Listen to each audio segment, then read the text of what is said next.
más, continuamos aquí en directo a tu CPU por jsradiotv.com, conversando con Víctor Salinas, hablándonos de su época pretérita del fútbol, lo mejor del fútbol peruano en aquellas épocas. Imagínense cuando se llegó a México 70 con la constelación de estrellas. Algunos dicen que fue uno de los mejores equipos que tuvo el fútbol peruano, aunque han habido buenos equipos más adelante también para el Mundial de España 82. Lo que sucede es que llegaron allá haciendo una previa gira y prácticamente en la gira lo dejaron todo. Cuando llegaron al Mundial no hicieron nada en absoluto. En el caso de México fue al revés, ¿no? Nadie los conocía y llegaron a México y se dieron a conocer. De todas formas, pues lo importante es conocer los detalles, los entretelones, por ejemplo, de estos equipos que llegan a primera, como el caso que nos comentaba, que el Deportivo Sima, quizás ya mucha gente ha olvidado por completo. ¿Era una fábrica, algo, Deportivo Sima, o qué era exactamente? El Deportivo Sima nace de una institución que era parte del Servicio Industrial de la Marina del Callao, que antiguamente eso pertenecía... Eran las siglas de eso, creo, ¿no? Sí, no, era el Arsenal Naval del Callao, donde se encuentra el dique seco que tiene el Perú. ¿Pero Sima qué significaba? Servicio Industrial de la Marina. Significa bueno, esas son las siglas, entonces está bien. Sí, son las siglas, porque ahí se le hacía mantenimiento en el dique seco a los buques que venían para su mantenimiento. Entonces era un servicio industrial que le hacía la Marina, ¿no? Entonces le hicieron una compañía como una compañía separada de la Armada, el Servicio Industrial de la Marina. Bueno, entonces tú llegaste a la primera, no, en la segunda, primero con el Deportivo Sima, y luego lo ascendiste al Deportivo Sima. Bueno, yo tuve la satisfacción, lo digo así, de que cuando nosotros jugamos en el año 68, el campeonato de segunda división, el Deportivo Municipal había bajado en la primera división. Y había pues una sensación, una angustia para que el Deportivo Municipal regresara a primera. En ese municipal aparece el Cholo Sotil. Nosotros tuvimos, o yo tuve la dicha y la desdicha de jugar el primer partido del campeonato, ese 68. Frente al Muni. Frente al Muni nos tocó el Deportivo Sima con el Deportivo Municipal. Nosotros habíamos ganado aquel cuadrangular que se hacía antes del campeonato y nosotros habíamos, de tal forma que nosotros estábamos como sindicados a que íbamos a ser campeones y Muni se iba a quedar. Entonces, aquel partido, el Municipal nos ganó 1-0. Y tú eras defensor, o sea, te tocó marcarlo. ¿Era difícil marcar al Cholo? Bueno, el Cholo de aquella época... Era fácil. No era fácil, ni nunca fue fácil. Pero era como todos lo conocemos a Sotil. Sotil se inició de una forma como todos nos iniciamos, viendo las tribunas, viendo al público. Muy distraído, muy distraído. Pero sus habilidades eran inaptas, pero no la había desarrollado todavía. Desarrollado porque... O sea que tú lo opacaste ese día. No, nosotros jugamos al fútbol. Porque, pero lograste controlarlo al menos, o se te escapó varias veces. Nosotros perdimos 1-0. ¿Pero él se te escapó en los tramos del partido o no? ¿No te acuerdas? Claro. ¿Sí? El Cholo... Tenía ya ese quiebre, ya lo tenía. El Cholo tenía una facultad que todo el mundo que ha ido a los estadios han podido ver, los que han ido en esa época a ver el fútbol peruano. El Cholo sacaba al defensa, lo llamaba y lo traía a un lado del campo. Si tú te equivocas y si tú, como defensas, cualquier jugador que es hábil, te llama para llevarte a una esquina y tú vas donde él, ten la plena seguridad, te gambetea, ¿no? de que ese jugador te va a gambetear y te va a dejar en ridículo. en los defensas, cuando nosotros... O sea, que ese día quedaste en ridículo tú, Víctor Salinas, frente al Cholo Sotil. Gran revelación, muy bien. Es posible, es posible. No las neuronas mías ya no, es posible. Y no es ninguna situación también que uno pueda pensar de que no fue así, ¿no? Porque se trataba del Cholo Sotil, ¿no? Nosotros... Víctor dice que la novela está que la pelea. Entonces nosotros, en segunda división, para terminar, fue el Cholo Sotil con nosotros. Ajá. Ya en la segunda rueda, nos toca a nosotros, ya más avanzado en el fútbol de segunda división, nos toca jugar con el Municipal. Estábamos a 5 puntos del Municipal. La revancha. La revancha. Nosotros le ganamos 2-1 al Municipal. Ajá. Le ganamos 2-1 al Municipal y íbamos encauzados a ser los campeones. Pero, como es el fútbol, ellos llegaron de primero y Municipal subió a primera división. Para bien del fútbol peruano, porque el Cholo Sotil en el año 69 llega a la primera profesional del fútbol peruano con ese equipo y ve el resultado de todo esto. Después llega a México. Al Barcelona de España. Así es. Y en el caso de Víctor Salinas, tuvo que esperar todavía el próximo año para llegar a primera división. Sí, ya nosotros en el año 69 teníamos un equipo más afianzado, teníamos la experiencia de la segunda división y fuimos campeones de la segunda división para subir y jugar el profesional del año 70.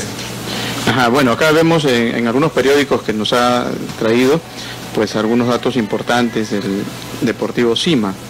Le ganó al Boys 2-0, derrotó a la U 2-1 y empató con Grau 1-1. O sea, con los más mentaditos hacía buen papel, ¿no? También le ganó al Cristal 2-1, ¿no? Y eso implica haber jugado contra no solamente el Cholo Sotil, sino contra... ¿Qué jugadores más recuerdas de esa época? No, nosotros en ese ¿cómo se llama?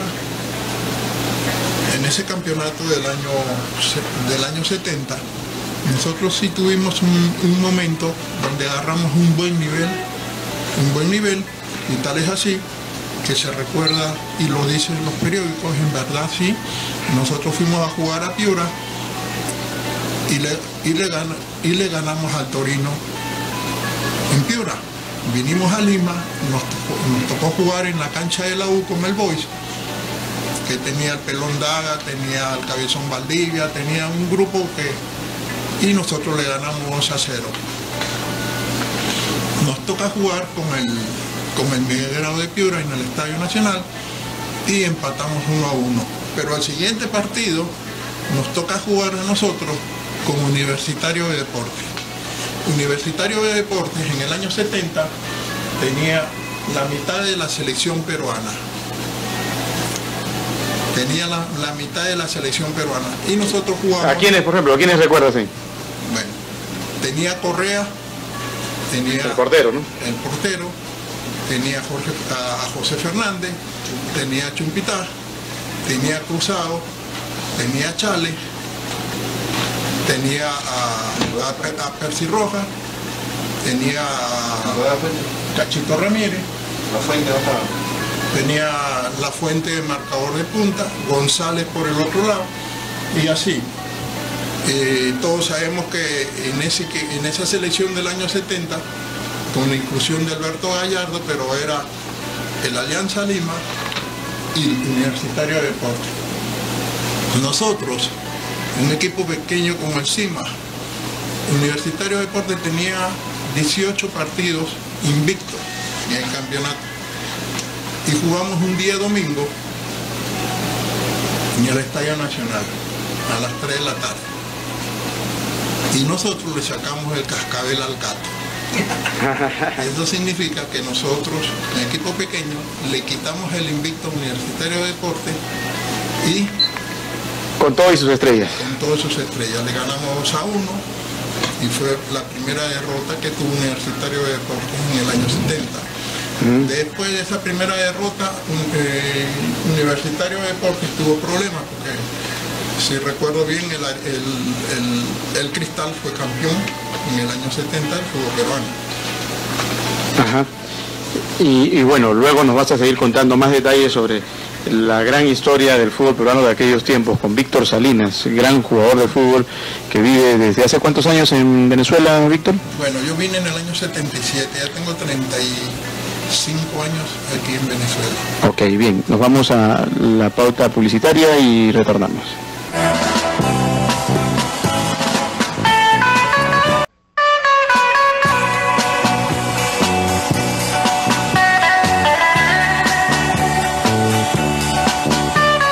Continuamos con Directo a tu CPU aquí en jcradiotv.com, conversando de fútbol de antaño, fútbol de tiempos memorables, como aquella selección que fue a México 70 allá en Perú, y con Víctor Salinas. Versión morena de un gran líbero, dice acá un periódico de fecha 29 de noviembre de 1970, La Crónica Deportiva. Los originarios líberos italianos como Cesare Maldini tienen hoy su versión morena en nuestro fútbol, escribe Guapayita. El destacado fútbol con sistema defensivo que perdieron ciudadanía en el último campeonato mundial merced al poder ofensivo que exhibieron Perú, Brasil, Alemania, aún tienen sus defensores y quienes, adaptándose perfectamente al sistema como si este fuese creado especialmente, lo practican con el suceso que viene alcanzando el Deportivo Sima. Eso quiere decir de que el Deportivo Sima era una especie de Chelsea, ¿no? En otras palabras, ¿no? Háblanos un poco de eso.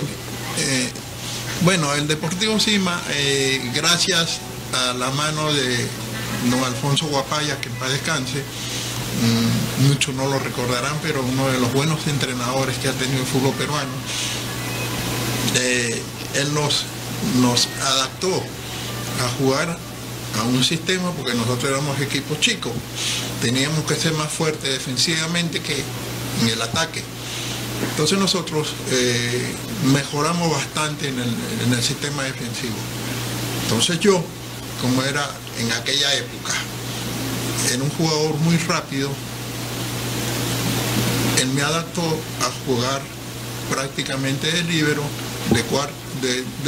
detrás de 4 jugadores que hacían un Maldini era esto. Una pared. Y ajá, entonces nosotros mejoramos bastante en eso, porque sí perdimos partidos, pero de una forma bastante ajustada, y sacamos muchos empates y bueno,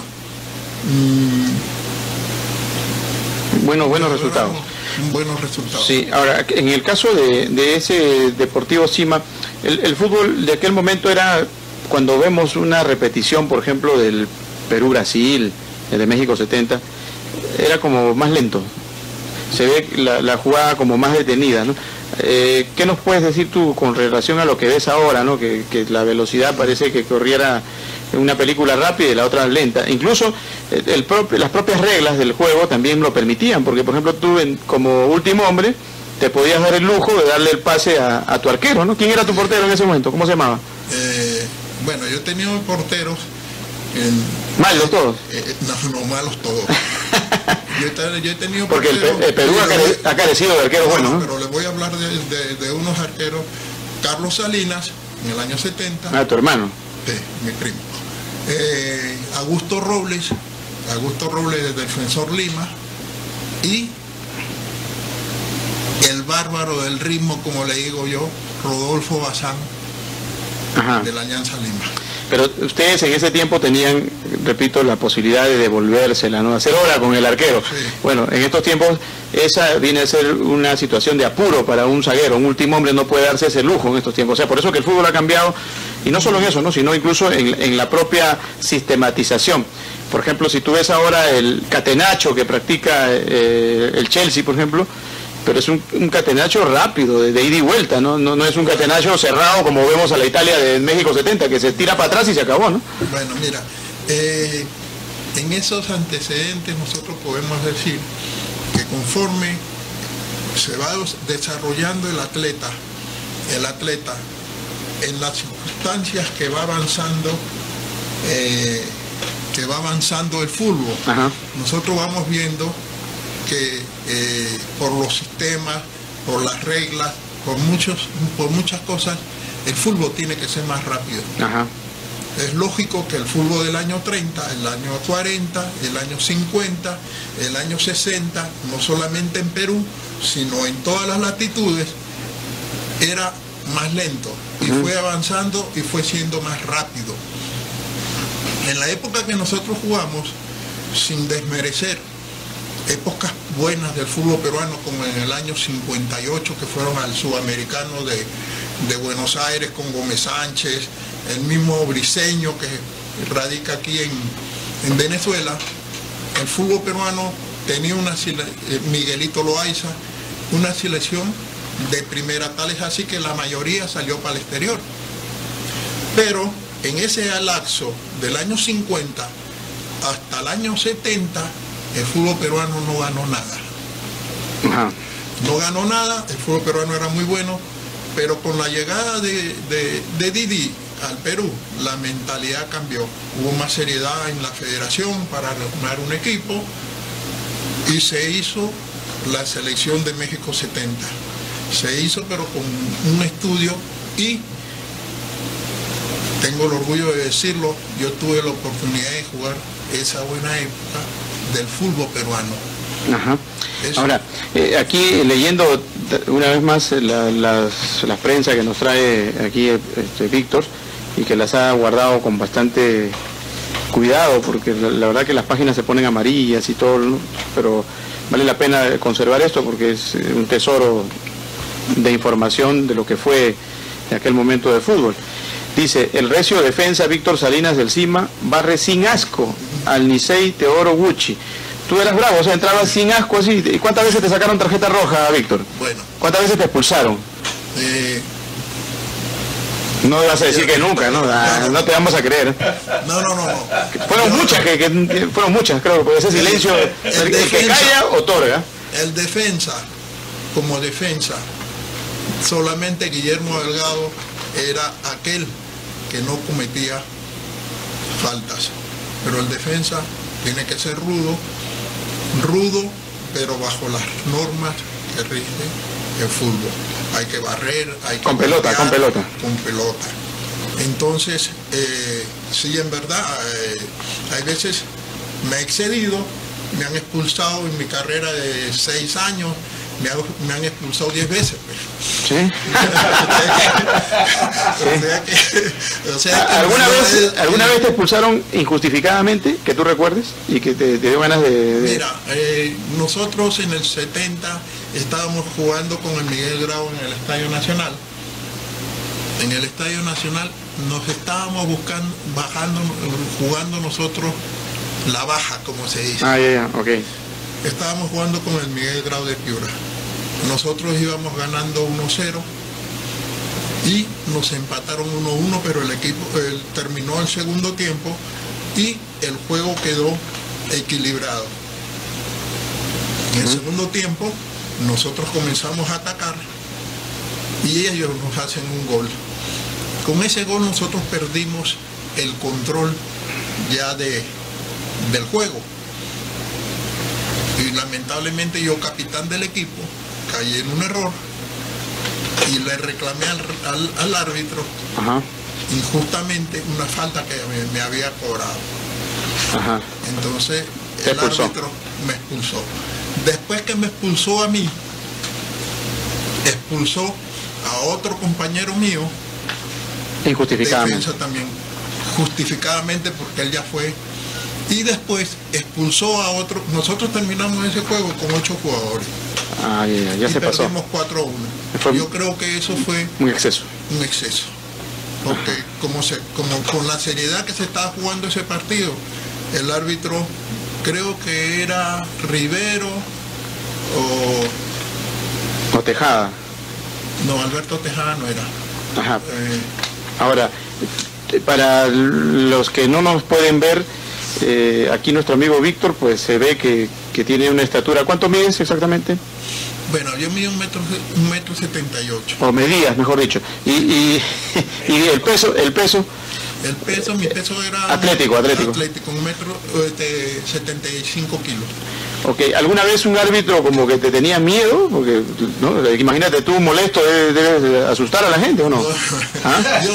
Dicen de que yo asusto a la gente molesto y no molesto.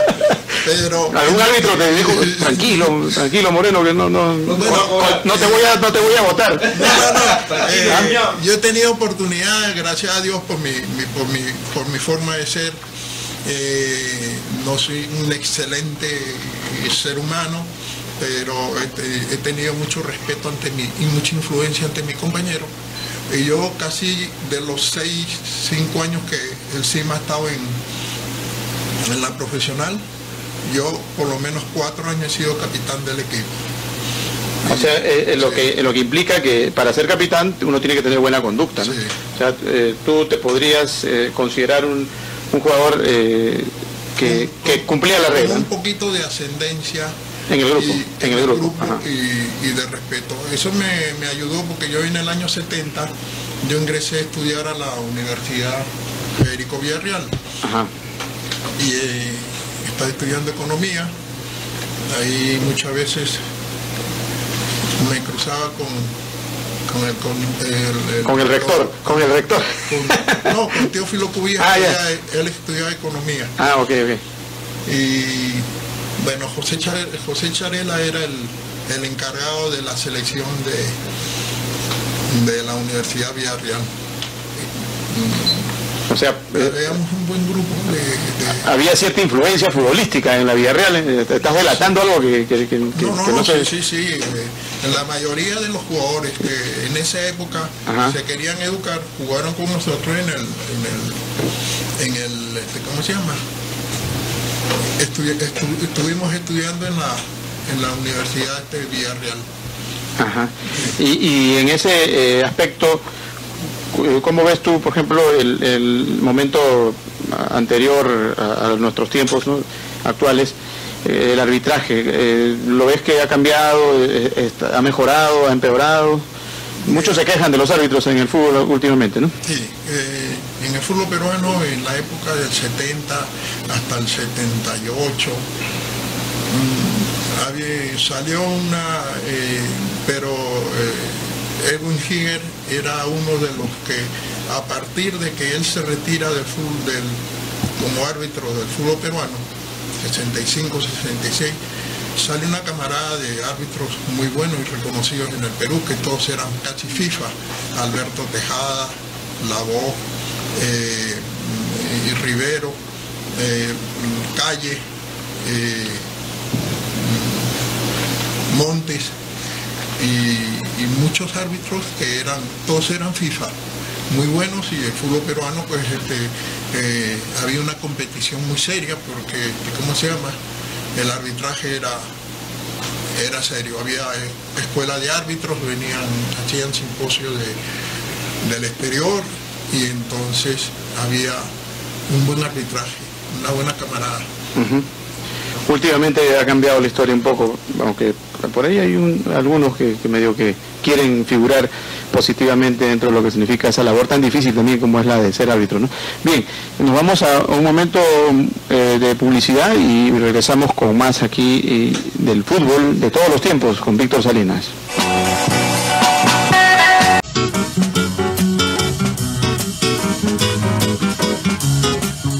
Lo mejor de nuestra música lo escuchas en directo a tu CPU por jcradiotv.com. Te fuiste de mí como se va la luz en un atardecer, dejándome en la sombra sin saber qué hacer. Y ahora sin ti mi vida es una noche que no tiene fin, alucinante insomnio, cotidiano morir. Y ahora sin ti mi vida es una noche que no tiene fin, alucinante insomnio, cotidiano morir. Noche tras noche mi pensamiento va tras de ti. ¿Dónde te encuentras? ¿Qué cosa estás haciendo sin mí? ¿Quién te acaricia? ¿Qué boca me robó tu calor? ¿Dónde me olvidas? ¿Con quién se desperdicia tu amor? Noche tras noche, día tras día, cruel agonía la de vivir sin ti. Noche tras noche, día tras día, cruel agonía la de vivir sin ti.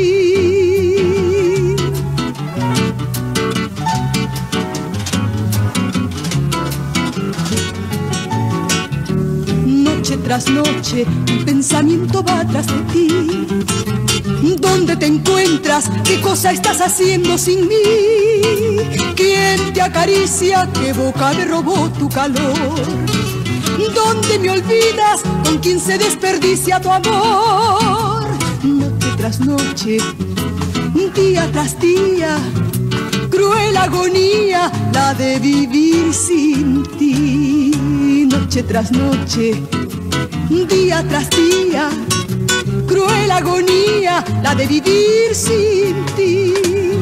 Te fuiste de mí como se va la luz en un atardecer, dejándome en la sombra sin saber qué hacer.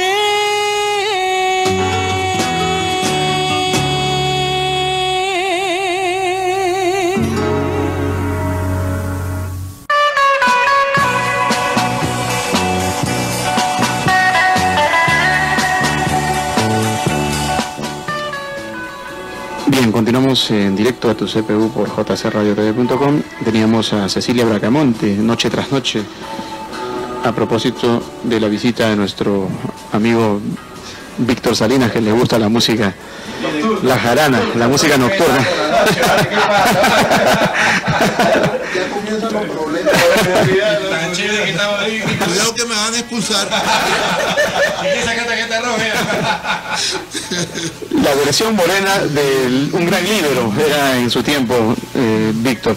Víctor, vamos a hablar un poco sobre ya la faceta futbolística. En algún momento nos decía en una entrevista que le hacen allá en Estados Unidos al gran Perico León, que cuando él dejó de jugar al fútbol, pues no sabía qué hacer.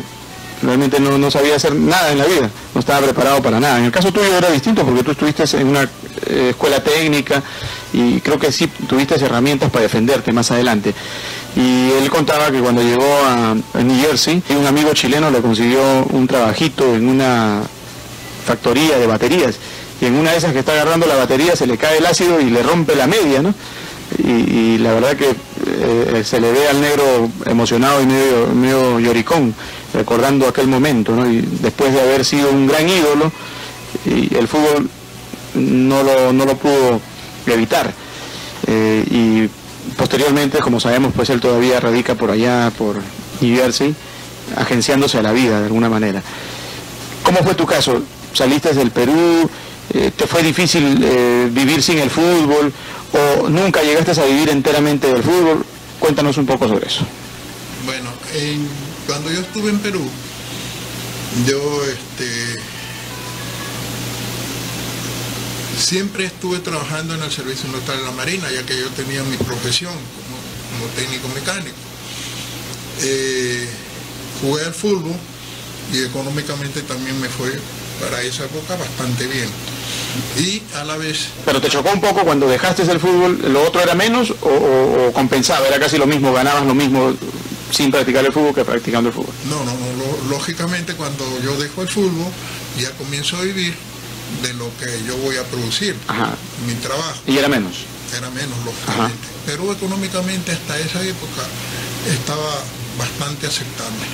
Nosotros vivíamos bien, había para poder disfrutar y poder vivir. O sea, nunca tuviste un drama como el de Perico León, que se te cayó un ácido en la media, nada de eso. Mira, nosotros, yo especialmente tuve la satisfacción de jugar con Perico León en una selección que se hizo aquí en el año... Cuando militaba en el Galicia. 83. No, él ya estaba de entrenador del equipo del Centro Italia, creo que es Ítalo, Centro Ítalo. El Centro Ítalo. Y la situación de Perico León fue muy buena aquí en Venezuela, porque él hizo tantas amistades y trabajó de una forma tan bien y respetó tanto al fútbol venezolano, que Perico León tenía mucho apoyo económico de muchas personas. No sé, el destino de uno en la vida nadie lo sabe, sino el que está arriba. Y tú mismo lo haces. Yo hasta ahora me pregunto por qué Perico León tuvo que irse de Venezuela para irse a Estados Unidos. Me pregunto, no sé. Cuando la vida de él hubiera sido diferente aquí en Venezuela a lo que Estados Unidos es, porque Estados Unidos es un país difícil para nosotros los latinos. Hay mucho frío, hay mucho calor, hay muchos problemas y también como emigrante también le cuesta a uno para conseguir la documentación, para ser legal. Yo vine a Venezuela en el año 77, porque yo trabajé con un grupo de amigos en el CIMA, soldadores y mecánicos y esto, y había el boom de venir a Venezuela porque había mucho trabajo. Yo ya en el fútbol tuve una lesión a los meniscos, tuvieron que operarme y ya yo no iba a poder jugar profesionalmente, ya tenía 27 años. Entonces decidí venirme a Venezuela. Me vine a Venezuela como vinimos muchos aquí, con una profesión, pero sin documentación. Tuve la buena suerte de que como técnico mecánico había muchos, digamos, obras que estaba haciendo Venezuela para desarrollarse. Y en Tacoa, que es la planta de la electricidad de Caracas de aquella época, hoy Corpoelec, ¿conseguiste un trabajito? Conseguí trabajo porque me reclutaron, tuve que hacer unos exámenes y esto, y me reclutaron del año 78, de mayo del 78, el 15 de mayo del 78 yo llegué a Tacoa. Y tengo la dicha hasta ahora de seguir trabajando en Tacoa, y ahorita estoy trabajando por el Ministerio de Energía Eléctrica en las plantas de Tacoa. O sea que el destino de Perico León, de acuerdo a lo que nos cuenta Víctor, pudo haber sido diferente si se quedaba en Venezuela, porque le iba bien, no le iba mal. No, ¿nunca te enteraste por qué se fue? Bueno, mira, muchos comentarios. Ajá. ¿Alguno que sea menos tal vez así como que suene a chisme? Mira, que su compadre Cubillas o su amigo Cubillas lo invitó a Estados Unidos para que él pueda ir para allá. Y después Cubillas, no sé qué pasó, que lo ayudó hasta donde seguramente pudo ayudarlo. Pero después ya él tuvo que hacer su... Claro, desarrollarse él mismo, solo, ¿no? Bueno, en la parte que comenzamos a hablar, pues era la parte del fútbol peruano cuando se iniciaba aquel momento memorable de México 70 y con clubes que hoy no existen, como el Deportivo Cima. ¿Has sabido algo sobre este club, por ejemplo? O el Ciclista Lima, todos aquellos, ¿no?, que figuraban en algún momento. ¿Te relacionas con tus amigos de aquella época? ¿Han fallecido muchos de ellos? No sé, coméntanos algo. Mira, yo he tenido noticias porque yo visito muy poco Perú, viajo cada 5, 6, 8 años, por cuestiones de trabajo también y por economía. Pero el Deportivo Cima, por ejemplo, ha tratado de subir, llegó a segunda división en el año 90, creo, y volvió a bajar, y Ciclista Lima de repente apareció en el año 84, el Atlético Chalaco apareció por ahí, el centriqueño definitivamente se fue, apareció nuevamente Municipal después que el Sucre nunca más apareció, el Castilla desapareció al año de haberse iniciado, y así. La economía de los equipos, yo creo que no se pudo mantener. No se pudo mantener. Como ahora yo me pregunto, en el fútbol peruano actual, el futbolista peruano está bien pago. Pero en aquel tiempo... Aquí en ese medio. Aquel tiempo no. Nada. Aquel tiempo no, porque... ¿Cuánto ganaba Víctor Salinas en el Deportivo Sima o en el Boys? ¿Cuál fue tu mayor sueldo? El que tú dijiste, oye, ¿tanto me estás dando? Algo así. Bueno, yo ganaba 8.000 soles. Que en dólares, ¿cuánto sería en aquel tiempo? No tienes idea. Bueno, mira, en dólares... Ajá. En dólares no me recuerdo muy bien el cambio, pero yo como trabajador en el CIMA, como trabajador... ¿Te alcanzaba para comer, para vivir? Ganaba 3.000 bolívares mensuales. En el CIMA. O sea, te estaban pagando casi 3 veces. Casi tres veces. Okay. Y había jugadores, yo era uno de los, pero habían jugadores que ganaban 12.000 soles. Claro. Como el Chino Pau, que venía del Arica, Perico Quintana, Oliva, Ábalos. Ajá. Entonces... Tú que has marcado a todos estos jugadores de aquella época, por ejemplo, el Loco Casareto, no sé, Percy Rojas, ¿quién era el más, el que nunca pudiste pararlo? Bueno, mira, yo he tenido mucha dificultad en los pocos partidos que jugamos. Cachito Ramírez, no sé. No, el jugador tiene ciertas habilidades. El Loco Casareto muy fuerte, salta bastante, es emprendedor, entra al choque, la ve que está dando bote ahí y la mete. Lo mismo Cachito Ramírez. Pero hay jugadores que son hábiles, que son las que Percy Rojas, Ángel Uribe, Teófilo Cubillo, Bailón para irlo a buscar allá, Babalón Martínez. Perico. A Perico no lo pudiste marcar, ¿no? A Perico hemos hecho varios partidos y todos saben cómo jugaba Perico. Buen cabeceador, no era un gambeteador, pero sí te hacía una pared. Y era fuerte. Te hacía una pared de tal forma que él quedaba libre. Ajá, para hacer el para definir. No era un gambeteador que iba con el back a pelear. Pero ¿cuál, para ti, con quién te quedas? ¿Cuál fue el mejor delantero que tú hayas enfrentado? Que si te dieran elegir uno nada más. Teófilo Cubillo. Teófilo Cubillo. El más técnico. Sí. El más completo. El más completo. Ajá. Ahora, en el puesto tuyo tenemos a Julio Meléndez, Héctor Chumpitaz. ¿Con quién te quedas tú de esos defensores, como le decían, graníticos, sí, de la selección peruana o de los equipos, de los clubes también, ¿no? Para el que sabe de fútbol voy a hablar del primero, que es Delgado. Después jugó muy bien en Perú y fue a Argentina, Julio Meléndez. Después en Perú ha habido muy buenos backs centrales, pero con menos técnica que ellos.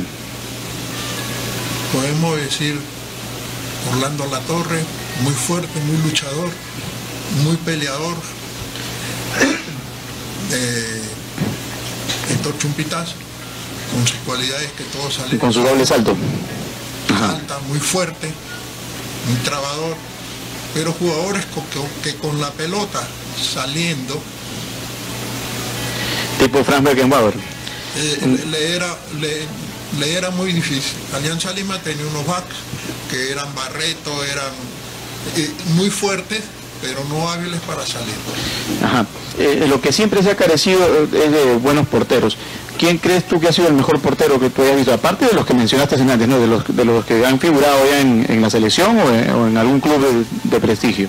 Para mí el mejor portero que tenía Perú en el 70, y te voy a hablar de uno que no fue a la selección, pero en el 70 había el arquero del Arica, Sartor, debió ser el titular de esa selección. Otorino Sartor. Otorino Sartor.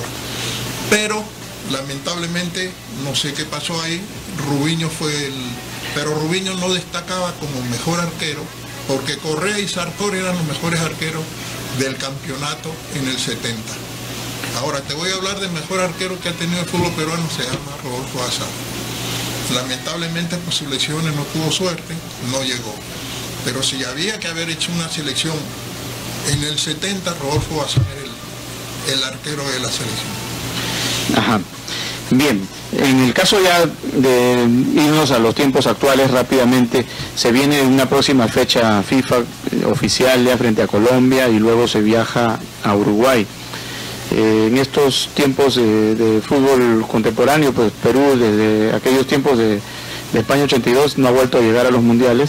Ha estado en la pelea, ¿no? En la última oportunidad fue para Francia 98, que casi por ahí como bolitas llega al mundial, Chile lo elimina, ¿no? ¿Crees tú que esta selección se pueda asomar debido a que últimamente, por ejemplo, se obtuvo un buen resultado en la Copa América, o crees tú que estamos lejos todavía? Bueno, la planificación que se está haciendo en el fútbol peruano para la selección,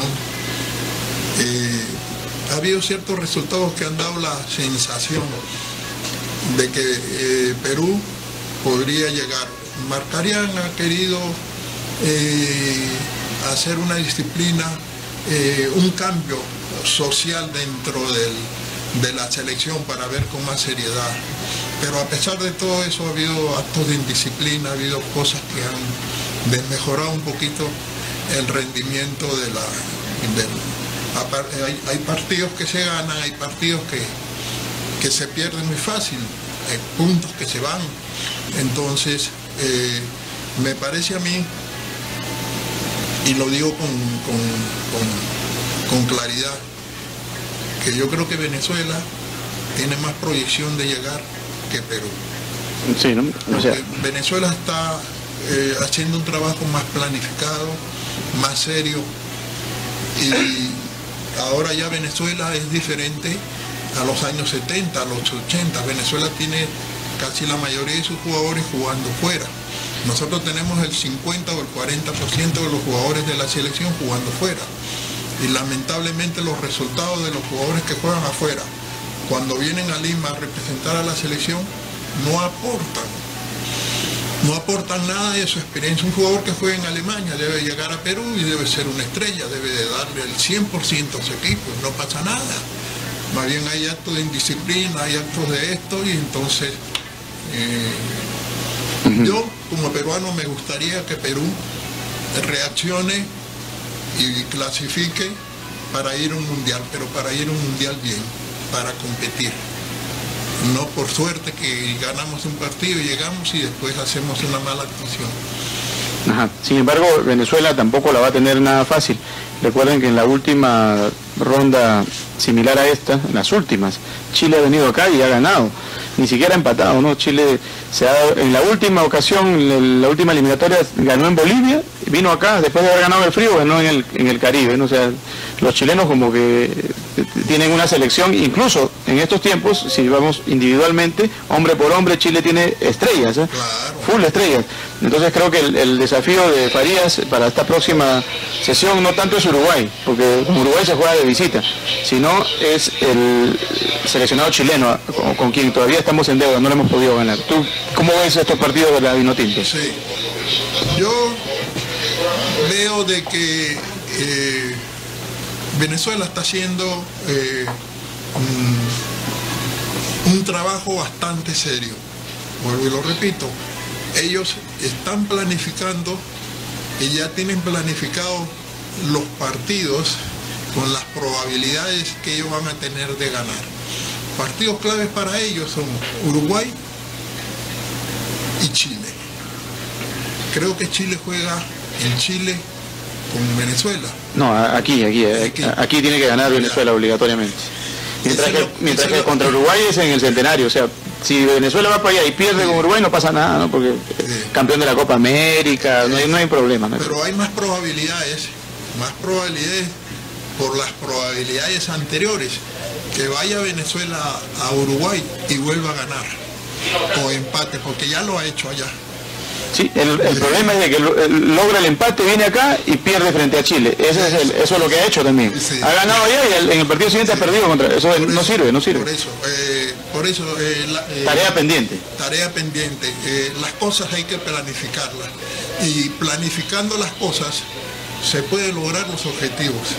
Y yo creo que Venezuela, yo quisiera que Perú fuera, pero yo lo veo a Venezuela con más probabilidades por el trabajo que están haciendo. Y Venezuela ya tiene mucha gente fuera. Todos los jugadores de Venezuela juegan en España, juegan en Portugal, juegan en Alemania, juegan en Bélgica, juegan en Chile. Entonces traen una experiencia que es bastante saludable para la selección. Veo con bastante entusiasmo y ojalá Venezuela pueda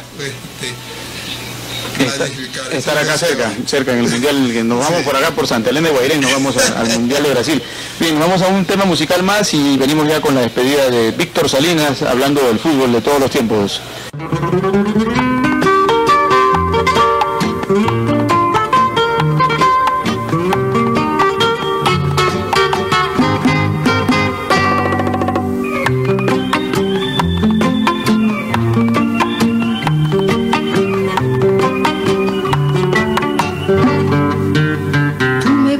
Negar la luz de tu mirada, también podrás negar ese calor que ayer me diste, pero jamás impedirás que aún te ame como ayer y que al oír tu nombre sin querer me duela el corazón.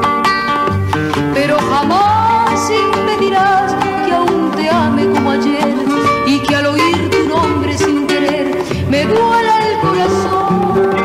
Y aquí en este rincón yo miraré atardecer mi vida sin tu amor, sin la fuerza que diario me impulsó a luchar y a soñar.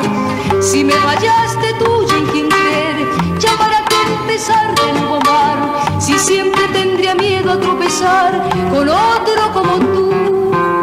Y aquí en este rincón yo miraré atardecer mi vida sin tu amor, sin la fuerza que diario me impulsó a luchar y a soñar. Si me fallaste tú y en quien creer, ya para qué empezar de nuevo a amar, si siempre tendría miedo a tropezar con otro como tú.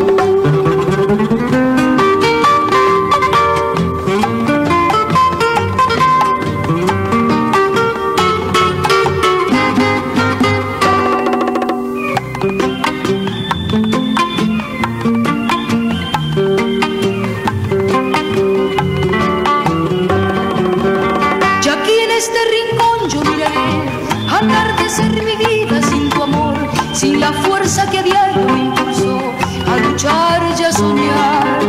Si me fallaste tú y en quien creer, ya para qué empezar de nuevo a amar, si siempre tendría miedo a tropezar con otro como tú. Y aquí en este rincón yo miraré atardecer mi vida sin tu amor, sin la fuerza que a diario me impulsó a luchar y a soñar. Si me fallaste tú y en quien creer, ya para qué empezar de nuevo a amar, si siempre tendría miedo a tropezar con otro como tú. Ya para terminar, el extra fútbol. Tú, por ejemplo, dejaste porque dices que tuviste una rotura de meniscos, ¿no? Sí. Pero también tuviste la vida mundana, los tragos, lo que le acompaña al futbolista, ¿o no? No, yo he sido... la verdad. ¿A qué se debió tu retiro? No, yo... no importa, como epitafio de todo esto, yo voy a decir, yo cuando a la edad de 16 años, yo asistí, iba a firmar un contrato con un equipo en la Liga del Callao, ¿no?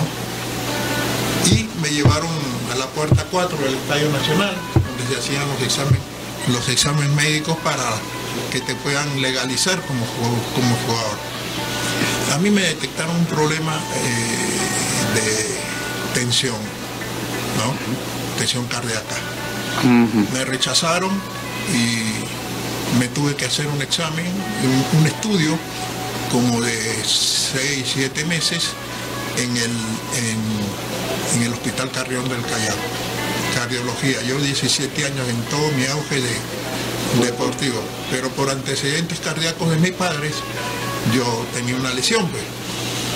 Pero era tanta mi ansiedad de jugar fútbol y los dirigentes peruanos, como dirigentes que son, un poquito, tú sabes, estrictos.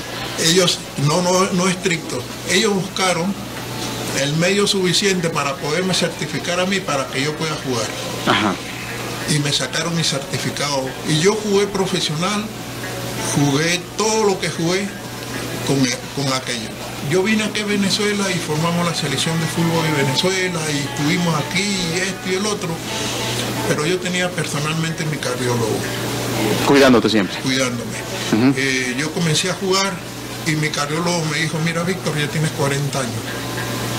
Yo no sé qué locura hiciste tú, que jugaste fútbol profesional con esa lesión. Pero ahorita ya tienes que parar. Porque es peligroso para que tú puedas seguir jugando fútbol, puedes morir de infarto. Para mí, eso fue la verdad y fue el motivo que me hizo a mí decir, ya lo jugué, ya lo disfruté, ya no quiero más. Paré y paré. 40 años ya. Sí. Está bien. Bueno, pero lo disfrutaste, que es lo importante, y jugaste en la mejor época del fútbol peruano. La verdad que agradecemos tu presencia aquí, nos has aleccionado, nos has hecho viajar imaginariamente al lado de Sotil, Cubillas, Mifflin, los grandes, Perico, ¿no? Recordar es volver a vivir, y hemos vuelto a vivir con tu presencia aquí en directo a tu CPU por jcradiotv.com. Tu despedida, tus saludos a tus fanáticos acá, los fanáticos del fútbol, ¿no? Claro, los amigos. Bueno, tus fans. Tengo tantos amigos. Tu mancha, como dicen allá. Y ¿cómo se llama? Para mí es un agrado poder haber asistido a digamos, a este programa tan importante, desconocido para muchos de nosotros, pero tan importante para nosotros poder disfrutar pues no solo de mi presencia, sino de muchos peruanos que en diferentes actividades han hecho valer el gentilicio del peruano aquí en Venezuela. Yo le agradezco a los hermanos Carrión y a Víctor Alfaro esta invitación, y quiero saludar pues a todos mis fans.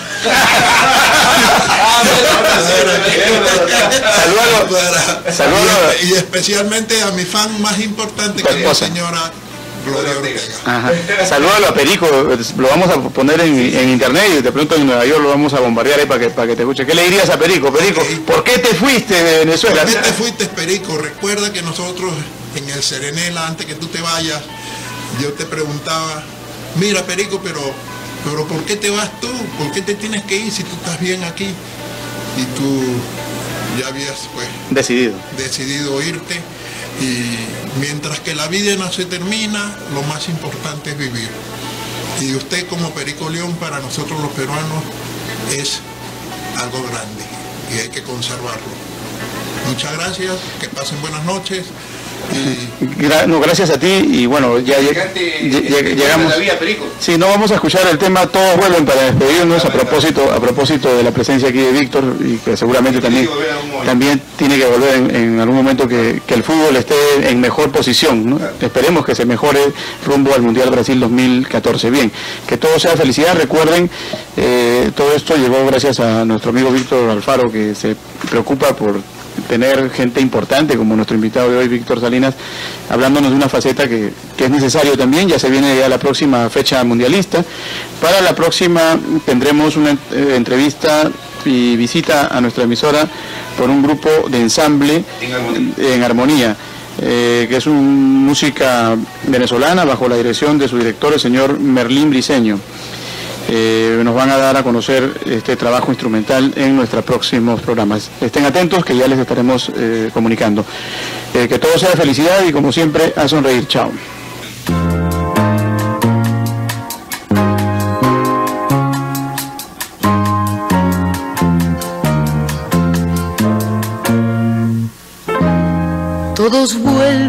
a la tierra en que nacieron, al embrujo incomparable de su sol. Todos vuelven al rincón donde vivieron, donde acaso floreció más de un amor. Bajo el árbol solitario del silencio, cuántas veces nos ponemos a soñar. Todos vuelven por la ruta del recuerdo, pero el tiempo del amor no vuelve más.